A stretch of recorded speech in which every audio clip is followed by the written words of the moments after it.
الله أكبر.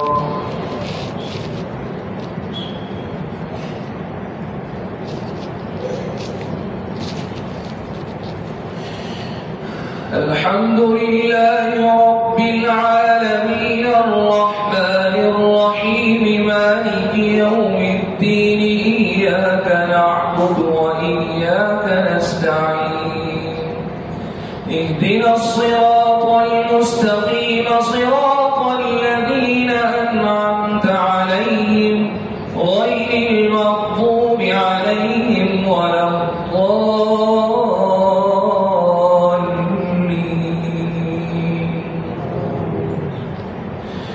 ألف لام ميم تنزيل الكتاب لا ريب فيه من رب العالمين أم يقولون افتراه بل هو الحق من ربك لتنذر قوما ما أتاهم من نذير من قبلك لعلهم يهتدون. الله الذي خلق السماوات والأرض وما بينهما في 6 أيام ثم استوى على العرش ما لكم من دونه من ولي ولا شفيع أفلا تتذكرون.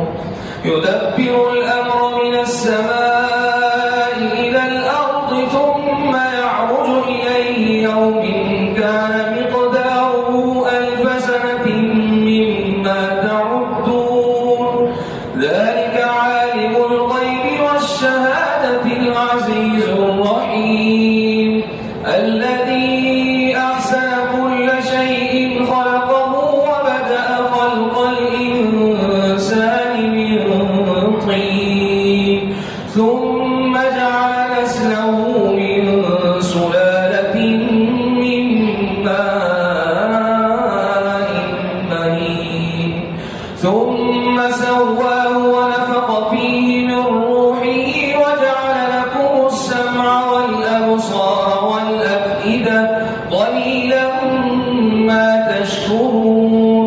وقالوا أإذا ضللنا في الأرض أإنا لفي خلق جديد بل هم بلقاء ربهم كافرون.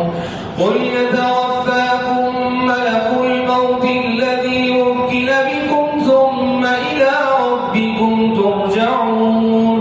ولو ترى إذ المجرمون ناكسوا رؤوسهم عند ربهم ربنا أبصرنا وسمعنا فارجعنا نعمل صالحا إنا موقنون. ولو شئنا لآتينا كل نفس هداها ولكن حق القول مني لأملأن جهنم من الجنة والناس أجمعين فذوقوا بما نسيتم لقاء يومكم هذا إنا نسيناكم وذوقوا عذاب الخلد بما كنتم تعملون. إنما يؤمن بآياتنا الذين إذا ذكروا بها خروا سجدا وسبحوا بحمد ربهم وهم لا يستكبرون. الله أكبر.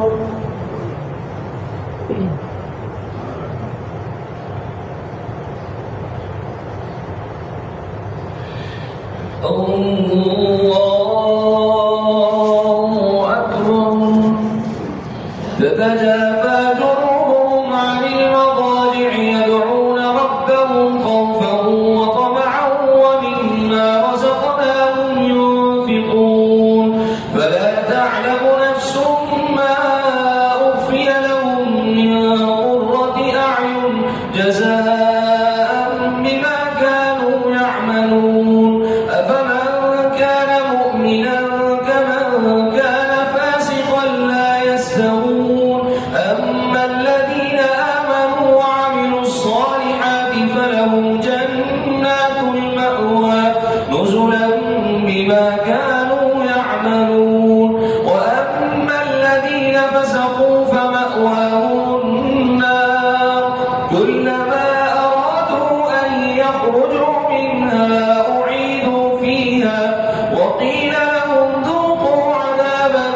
النار الذي كنتم به تكذبون ولنذيقنهم من العذاب الأدنى دون العذاب الأكبر لعلهم يرجعون ومن أظلم ممن ذكر بآيات ربه ثم أعرض عنها إنا من المجرمين منتقمون ولقد آتينا موسى الكتاب فلا تكن في مرية من لقائه وجعلناه هدى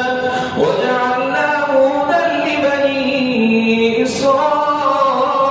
إسرائيل وجعلنا منهم أئمة يهدون بأمرنا لما صبروا وكانوا بآياتنا يوقنون إن ربك هو يفصل بينهم يوم القيامة فيما كانوا فيه يختلفون أولم يهد لهم كم أهلكنا من قبلهم من القرون يمشون في مساكنهم إن في ذلك لآيات أفلا يسمعون أولم يروا أنا نسوق الماء إلى الأرض الجرز فنخرج به زرعا تأكل منه أنعامهم وأنفسهم أفلا يبصرون